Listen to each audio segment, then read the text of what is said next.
No diré en cuál Walmart trabajo, no quiero perder mi empleo. Pero si conoces uno donde haya ocurrido algo parecido, tal vez estemos hablando del mismo lugar. Llevo casi 30 años trabajando en la misma sucursal, conozco hasta el último rincón de la tienda, ese rincón al que nadie quiere ir. El almacén con tantos años ya me sé todas las leyendas y me he acostumbrado a los ruidos, las cosas que se caen y que terminan en lugares distintos a los que tenían al principio de turno, bueno, eso creía hasta el día de ayer, poco antes de salir escuché varias cajas caerse. Y corrí molesto porque recién había terminado de ordenarlas, pero lo que vi hizo que mi sangre se congelara al instante, todo estaba ordenado. Pero en medio de un charco de sangre estaba Elliot, arrastrándose sin piernas hacia la oscuridad de la esquina. Lo peor es que Elliot había muerto en el hospital 3 meses atrás después de haber sido aplastado por varias cajas en el almacén. Elegir el turno de la noche fue lo peor, al menos en ese maldito Walmart. En esa ocasión vi como una mujer deambulaba por los pasillos cuando ya todos se habían ido. La seguí por las pantallas hasta que llegó al punto ciego. En ese momento me levanté para irle a avisar a mi supervisor, pero apenas me levanté de mi silla, escuché un grito aterrador, fue tan escalofriante que aún se me eriza la piel, tan solo de recordarlo. Me impactó demasiado y no atiné más que a salir corriendo de la tienda hacia mi casa, pero lo peor no ha pasado. Y es que a más de una semana de eso las pesadillas no terminan. Ella dice que no me dejará descansar hasta hacerme pagar por no haberla salvado. Jamás había durado tan poco tiempo en un trabajo, llevaba alrededor de un mes en una tienda, y siempre escuchaba la historia de Guillermo, el niño que se había perdido y que nunca lo habían encontrado. De cómo lo veían jugar y esconderse para asustar a la gente, o cómo su inocente pero escalofriante risa hacía eco todas las noches cuando la tienda estaba completamente vacía salvo por los 2 guardias que la cuidaban. A esas horas, para mí un escéptico de toda la vida, no eran más que las típicas historias del fantasma de un niño que hay en todas partes, aunque siendo sincero esta ocasión era diferente. Cada vez que escuchaba ese nombre o esa historia, algo me incomodaba. No le tomé importancia hasta que mientras acomodaba los productos helados, escuché una risa muy débil dentro del refrigerador. Me arrepiento de haber movido las cosas porque ahí estaba el rostro de quien yo creo era el pequeño Guillermo. Extremadamente pálido, con algunas partes de su piel descompuestas y una enorme sonrisa en el rostro. Era como si se estuviera divirtiendo. Di un salto hacia atrás y salí corriendo hacia Recursos Humanos para nunca más poner un pie en ese o en cualquier otro Walmart. Cuando tenía 9 años, mi hermano y yo convivimos mucho con otros 2 hermanos que vivían en la casa que estaba justo detrás de la nuestra, es decir, en otra calle. En una ocasión fuimos a su casa para buscarlos para que salieran a jugar con nosotros, así que tocamos su puerta varias veces pero nadie nos respondió. Cuando ya nos íbamos pensando que no había nadie en casa, mi hermano me dijo que había visto que alguien se estaba asomando por la ventana del cuarto en el segundo piso. Ambos nos alejamos un poco y vimos como el niño y la niña se asomaban y se reían como si estuvieran burlándose de nosotros. Esto nos molestó, así que decidimos irnos de ahí, y justo cuando nos dimos la vuelta para volver a nuestra casa vimos como en una camioneta vienen llegando ellos, junto a sus papás. Lo más extraño de todo es que traían exactamente en la misma ropa que cuando los vimos en la ventana de su casa, y sinceramente no sé cómo explicar lo que ocurrió. Relato de un Burger King. Hoy vino a mi recuerdo un evento que tiene que ver con mi infancia. Mi hijo de 8 años se encontraba jugando en el área de diversión infantil de un Burger King de mi ciudad, Tijuana. Era ya de noche, de hecho tan noche que pedimos nuestra comida para llevar, pero mientras esta era entregada, él me pidió ir a jugar, pues ahí se encontraban otros 2 niños con los que rápidamente hizo amistad. Todo iba bien hasta que mi hijo fue a la mesa en la que esperábamos mi hija y yo. Me dijo que ya no quería ir a aquella área pues le daba miedo el señor de los juegos. Al instante giré mi cabeza hacia los juegos pero no había nadie. Los otros 2 niños ya estaban también con sus padres, pero en ellos también se notaba en sus rostros algo de preocupación y miedo. Nuestra comida fue entregada en ese momento y nos fuimos.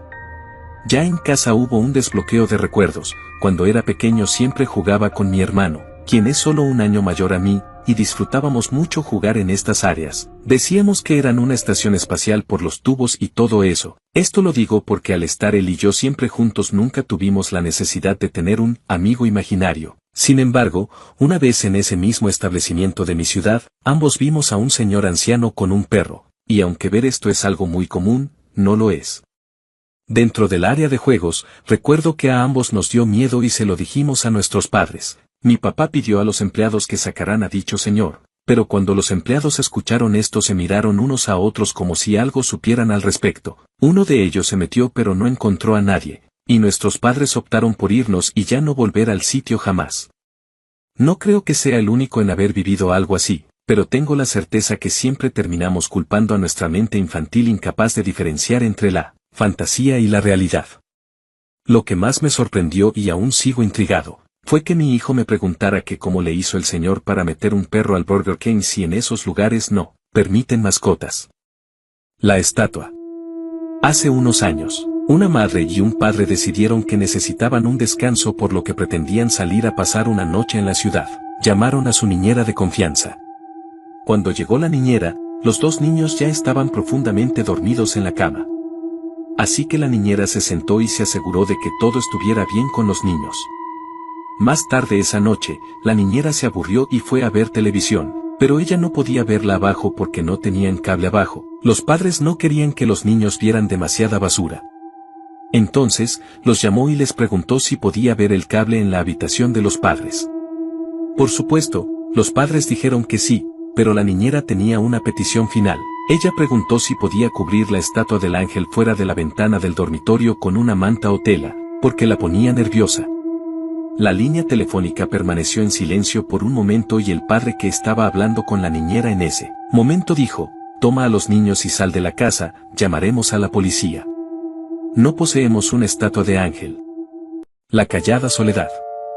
Una voz retumbaba en mi casa, cual voz que hacía que mis mascotas vinieran a refugiarse en mi cuarto. Una voz que sonaba cansada y agitada, la voz decía: «Déjame salir». Me perturbaba al saber que vivía en una zona remota en la cual solo personas que yo conocía podían saber. No me gustaba la bulla de la ciudad, grave error salir de la ciudad pensando que todo iba a mejorar, ya que en las noticias decían que una figura oscura a la que le salía un poco de humo. Pensé que solo era un señor que iba por las calles vagando. Mi ignorancia hizo cerrar mis pensamientos y solo dejarlo pasar como algo ligero. Qué estupidez no llamar a alguien para que me acompañe esa noche, en la cual hizo cuestionarme si de verdad todos estamos solos. En la noche se podía escuchar lamentos que hicieron perturbar mi cabeza, ya que la voz decía: «Sal de ahí, sé que estás solo». Sonidos desde el patio de mi casa sonaban como si alguien con desesperación tratara de entrar a la casa, y cada vez que sonaba la puerta se escuchaba llantos de dolor. Después de llamar a la policía, se escuchó un estallido que era el vidrio de mi casa. Rápidamente me escondí en el armario, rezando para que mi perro no ladre ni mi gato se ponga histérico. Pude calmar a mis mascotas, así que traté de abrir un poco la puerta del armario, con el cuidado que no salgan mis mascotas. Lo que vi no tiene explicación alguna, ya que el ser era totalmente negro y como se describía las noticias salía humo, pero salía cuando se empezó a enojar. ¿Y cómo explicar lo que decía, ya que hablaba otro idioma? Una palabra pude describir, dijo: «¿Estás ahí?». Después de un largo rato sacó una hoja y un bolígrafo, y empezó a escribir y reír sin parar. Después de haber terminado la carta salió como si tuviese prisa. Así que después de esperar unos 5 minutos salí del armario a leer la carta, la cual decía: «Estás como encerrado». Mis ganas de desmayarme me ganaron, provocando un golpe cerebral, haciendo que me tacharan de loco y encerrándome en un psiquiátrico. Ahora, en mi callada soledad, solo puedo decir cómo están mis mascotas. 3 sujetos me interceptaron esta noche mientras caminaba de regreso a casa desde el trabajo. Me pidieron que les diera mi teléfono y mi cartera mientras 2 de ellos me apuntaban con sus armas. Entré en pánico y salí corriendo tan rápido como me fue posible. Los escuché correr tras de mí y después oí un par de disparos. Sentí algunas balas contra mi espalda, pero pude seguir corriendo. Dicen que la adrenalina puede darte fuerzas en un momento así, la voluntad de tu cuerpo. Para sobrevivir te hace seguir adelante y a veces ni siquiera sientes el dolor. Llegué a mi casa donde mi madre me esperaba con la cena. Golpeé la puerta pidiéndole ayuda: «Mamá, abre la puerta por favor», pero no hubo respuesta. Seguía golpeando a la puerta pero era inútil. Entonces miré hacia atrás para ver si aún estaban persiguiéndome, pero fue entonces cuando, al ver mi cuerpo tirado en la calle en medio de un enorme charco, de sangre, me di cuenta de que la adrenalina no había tenido nada que ver.